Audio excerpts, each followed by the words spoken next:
গণতন্ত্র হলো মূর্খের শাসন ব্যবস্থা। কথাটি কি আসলেই সত্যি? প্রাচীন গ্রিক দার্শনিক প্ল্যাটো এবং অ্যারিস্টটল আজ থেকে হাজার বছর আগেই গণতন্ত্র নিয়ে একটি বিতর্কিত কিন্তু গভীর আলোচনা দিয়েছিলেন। বর্তমান বিশ্বের রাজনৈতিক প্রেক্ষাপট বিবেচনা করলে তাদের সেই সমালোচনাগুলো কি আজই প্রাসঙ্গিক কিনা সেটাই আজকে আমরা দেখব। তাহলে চলুন সংক্ষেপে একটু দেখে নিই তাদের মূল পয়েন্টগুলো কী ছিল। প্রথমেই তারা বলেছিলেন অযোগ্যদের শাসন। প্ল্যাটোর মতে রাষ্ট্র পরিচালনা একটি বিশেষ শিল্প বা জ্ঞান।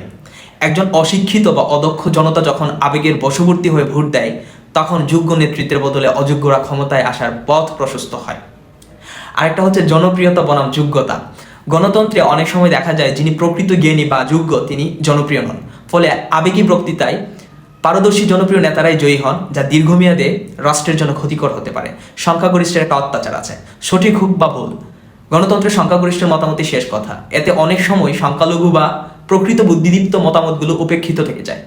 প্লেটোর সমাধানও দিয়েছিলেন এটার একটা। তিনি বিশ্বাস করতেন রাষ্ট্র পরিচালনার দায়িত্ব থাকা উচিত দার্শনিক বা বিশেষভাবে শিক্ষিত ও যোগ্য ব্যক্তিদের হাতে। তবে মুদ্রার উল্টো পিঠও কিন্তু আছে। আধুনিক গণতন্ত্র শুধু ভোটের লড়াই নয়, বরং একটি নাগরিক স্বাধীনতা, বাক স্বাধীনতা এবং জবাবদিহিতা নিশ্চিত করার একটি শক্তিশালী ব্যবস্থা, যা রাজতন্ত্র বা স্বৈরতন্ত্রে অসম্ভব, কখনোই সম্ভব না।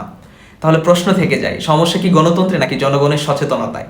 আপনাদের কি মনে হয়? কমেন্টে জানান।